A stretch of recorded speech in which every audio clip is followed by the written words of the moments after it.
Hello everyone! Ito po si Dr. Esperanza at kung bago kayo sa channel ko, ako ay nagtuturo ng mga math videos from basic algebra all the way sa calculus. At ngayon, we're going to be working on normal probability. At kung alam nyo yung mga normal curves ninyo, ito yung lesson na para sa inyo. And please do stick around para mas marami kayong matutunan about statistics, probability, and the normal curve. If you remember our lesson on the empirical rule, the empirical rule states that if you have a normally distributed data set that follows a bell-shaped curve, from one standard deviation to the other, the distribution is going to be 68%. So from here to here, according to the empirical rule, the coverage of that distribution is going to be 68%. So if there are 100 people that you have surveyed in a certain experiment, one standard deviation above the mean and one standard deviation below the mean, 68 of them is in that standard deviation. And if you go further, 2 standard deviation and 3 standard deviation, obviously the coverage is going to be much, much, much bigger. That's why we have the 68, 95, and 99.7%. And the 0.03%, that is basically the outlier that we have here in our, well, not necessarily an outlier, but that is our excess in our empirical rule. Alright, so from our previous topic, if we're going to be using this normal distribution where the average height of the students we've asked is 66 inches and the standard deviation is 2.5 inches.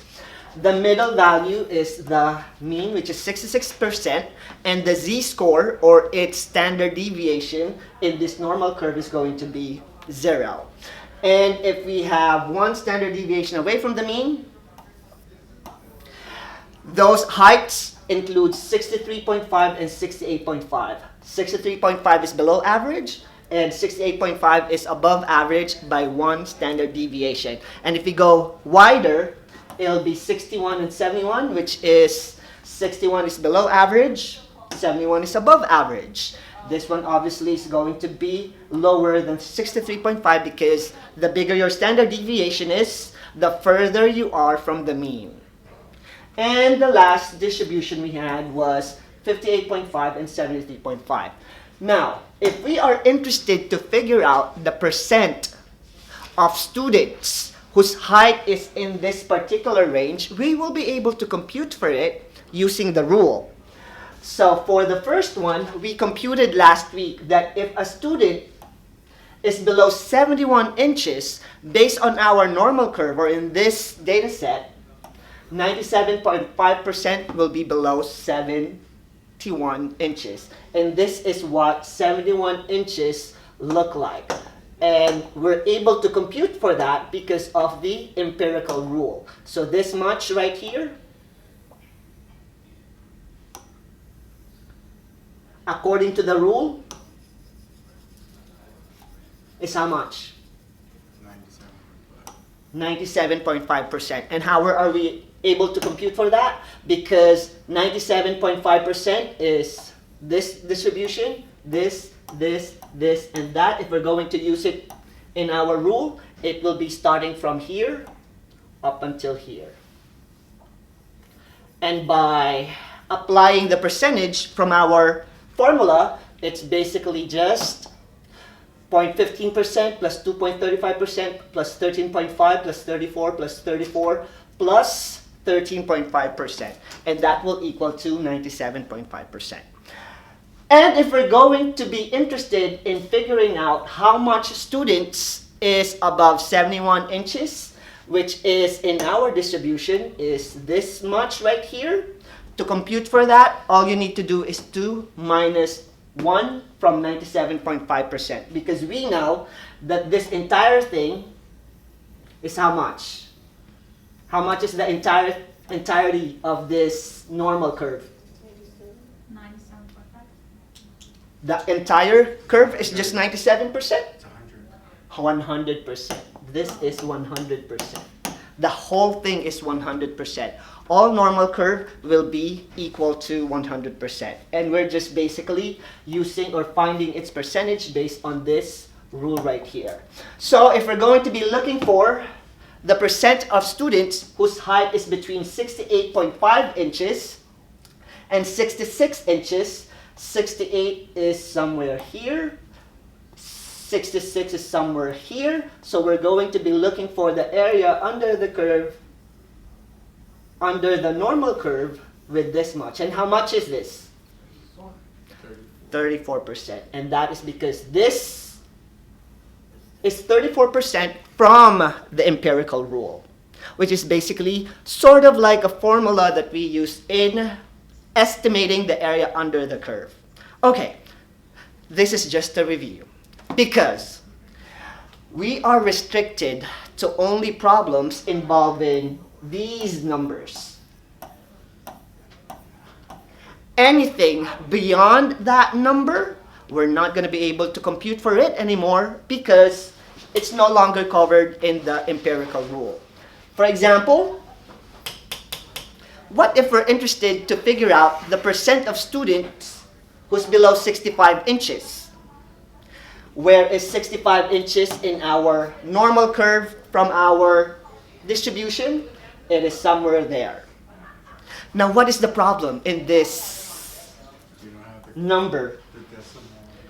We don't have this much right here in the empirical rule, right? So how are we going to answer that if we need to compute for this much area in a normal curve? And this is where this formula is coming into play. We're basically using that value that is not in the empirical rule and convert it into a z-score or a value with respect to the standard deviation and the mean. X is the raw data in the problem, which is basically the height of an individual in this normal distribution. X bar is the symbol for the sample mean, and S is the symbol for our sample standard deviation. We change this into a z-score. So let's convert this into a z-score. X is minus divided by 2.5. And using your calculator, negative 0.4. And what is the significance of negative 0.4? Now, we can convert 65 into a z-score that is between negative 1 and 0. Now we have a z-value of our 65 inches, and that is negative 0.4. We're going to be using this. This is a detailed or a more detailed, let's say, empirical rule, because now it's not only limited to just several numbers. Now we have points right here and decimals that we could play around with. So let's use this. Ooh, look at that. Or negative, right? So how do we use our normal curve to find the area under the normal curve using this table? You go with the negative value and you go with 0.4. Do we have the 100th digit? No. So that means it's 0.40 or negative 0.40. And this is the first column, and all the way here, it's giving us 0.3446. A z-score of negative 0.40 give us an area of 0.3446. 3446? Can you verify? Is it 0.3446 at negative 0.4? Yes. Okay. Which means knowing how to read your z-table is another skill in statistics on its own. So all of you should know how to read it. So let's say, for the sake of argument, instead of looking for the area under the curve at z equals negative 0.4, we're looking for, can you please give me the area under the curve for z of negative 1.3, z of negative 0.25, and z in between negative 2.01 and 1.57. We know that these are the negative z-scores and these are the positive z-scores. And every time you answer problems like this, you need to draw your diagram so that you won't get lost in the table. Because if you will notice, it's a bunch of numbers that is really confusing if you don't know how to read it. So, make sure that you know how to use this so we can answer more word problems involving the normal curve. Negative 1.3 is somewhere in between negative 2 and negative 1. So maybe somewhere here. So if we're going to draw our normal curve, this is how much percentage we're trying to compute for. And the challenge is how we're going to do that mathematically. And we're going to be using the z-score for that. Okay, now, how do we find negative 1.3? Negative 1.3, right? Do we have a 100th digit? So we're looking for this column, 0.00. And that is going to be 0.0968. Here is worth 9.68%. Does it make sense that it's just 9 point something percent? Yes. Because the table is always going to give you the area below the z-score. Remember that. Only below the z-score. Why am I saying that? Because on the next problem, we're looking for the area above negative 0.25. So, if we're going to use our normal curve for our illustration, negative 0.025 is in between what two z-scores? Negative 1 and 0, right? So maybe somewhere here. That's where negative 0.25 is. But what are we looking for in the normal curve? Greater than negative 0.25 or less than negative 0.25? Greater than. So let's illustrate that area in the normal curve so that you will have an idea of what you're looking for. So, if we're going to use the same technique in our z-table, let's see what is going to happen. Wait, before I look at my z-table, can you please tell me, if I look at my z-table, is my area right here going to be over 50% or less than 50%? It would be over. Over 50%. It's obviously over 50%, right? Now let's check if our z-table will give us a value that is over 50%. Looking at this row, and the intersection is what you're looking for. Now, what is the value that the z-score is giving you? 40%. But is that consistent to our approximation a while ago? Is this 40%? The left one is. No. So how are we going to compute for the correct value of this area under the curve? So this is going to be 1 minus 0.4013, and it will give you the area you're looking for. And what is 1 minus 0.4013? About 60%? I did just 100 since I have 40.3. And that is the area that we're looking for this value. Z-score that is greater than 0.25 is 0.5987. So it's safe to say that when your inequality is a less than symbol, whatever the value of decimal you're seeing in your z-table, that is the answer that you are looking for. However, If your inequality is a greater than symbol, you will still use the z table, but you need to take an extra step. And that step is to subtract whatever you find in your z table from 1. Above the z-score, we subtract 1 from it because we know that the entire thing is 100%. This entire thing is 100%, right? So that's why we need to subtract 1 from it every time we're asked for the greater than symbol. Now, what is the challenge on number 3? There's 2 of them. Do you understand how to read math symbol like this? What does it tell you? If this symbol is basically asking us to compute for the area in between this and this. On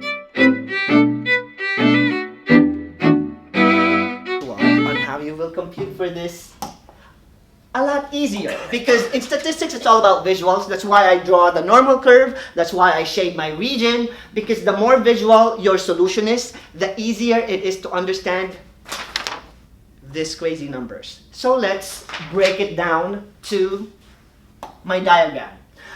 Okay, this is my normal curve, right? The z table is always giving us the area below the z-score, right?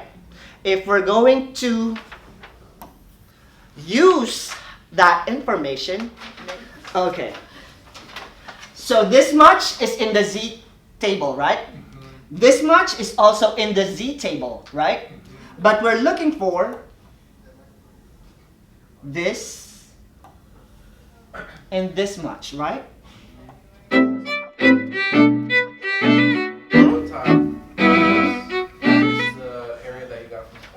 Yes, we're subtracting again because we're interested to figure this out. So we're going to find this area first and this area and subtract this so that we can find the difference of the 2 area that this table is giving us. I got 0.0222. Get 0.9418? Yes. This much is 0.1498. Alright, now that we're able to use our z table, now we're ready to compute what we are supposed to be solving here. So what is this much?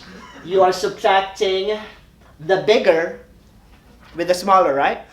And if you need to know more about the z table and the normal curve, please hit this little button right here so that I'll give you more examples on how to answer normal probability with a z-score and the normal curve.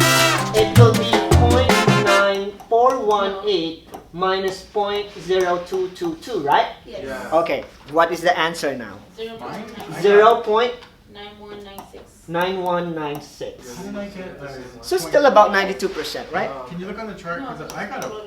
Because as I mentioned, statistics is 101% word problems. So make sure that you're understanding the math involved in the word problem so you'll be able to answer this. So let's have our first taste of the word problem that this topic. Professor X gave a statistics test to 25 of his students, maybe 25 of his mutants. The results of his test is normally distributed with a mean of 80 points and a standard deviation of 6.07 points. And we are curious to figure out and to find out what percent of students in this class scored below 75 points. And to be able to do that, we need to find where 75 points at. And this is where 75 points. And since 75 points, it's not a z value, we need to convert it using the formula. And what is the formula in converting our raw score into a z score? Z equals x minus x bar all over s. And what is x in our formula? 75 minus what is the mean? 80 all over the standard deviation of 6.07. So what is our z score now? Negative 0.823. So in our z table, you're going to look at negative 0.82.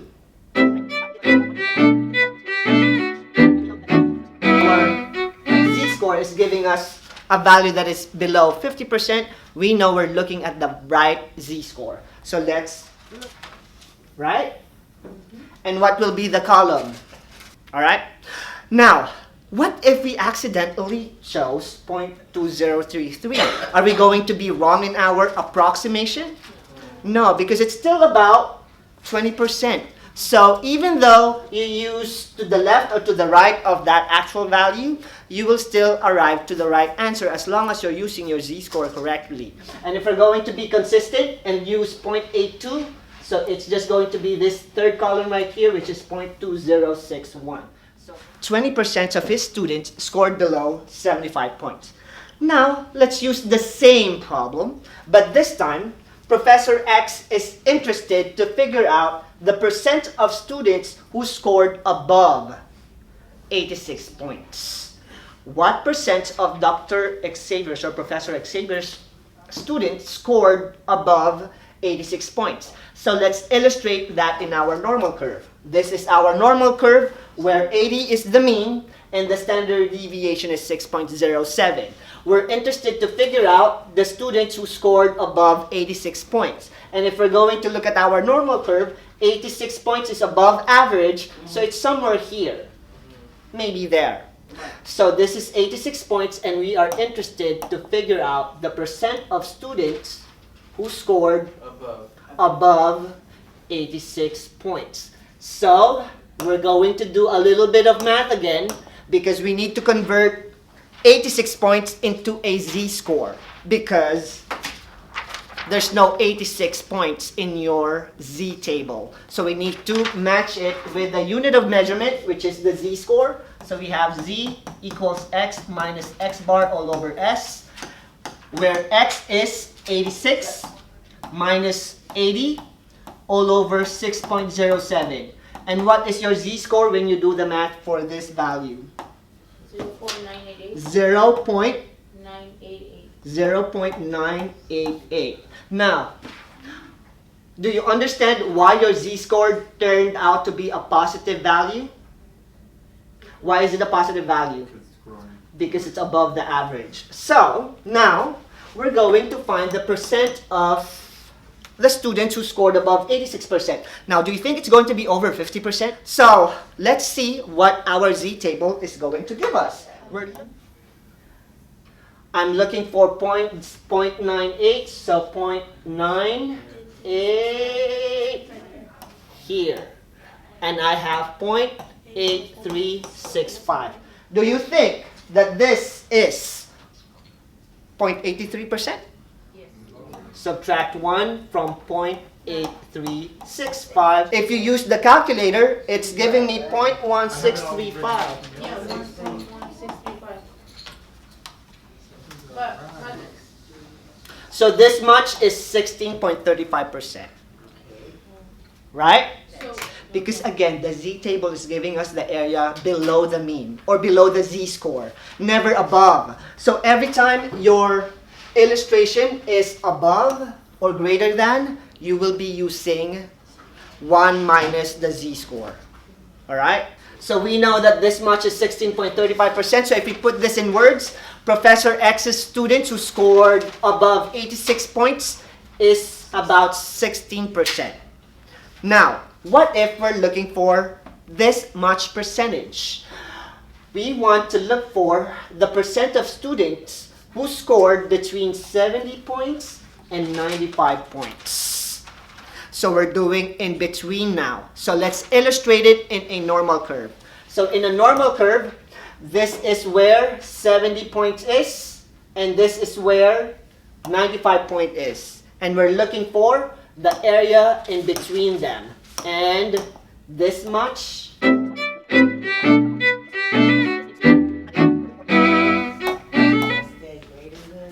in between 70 and 95. But do we have 70 and 95 points in our z-table? No. So we need to convert both values into z-score. Well, negative 1.64. Okay? That's for z-score of 70. What about the z-score of 95? Z of 95? 2.47. Now what you're going to do is go to your z table and find this, and what are we going to do afterwards? Subtract them. 0.0505. So this is 0.0505. 0.0505. 0.9932. And going back to our normal curve, how are we going to answer this then? 0.9427.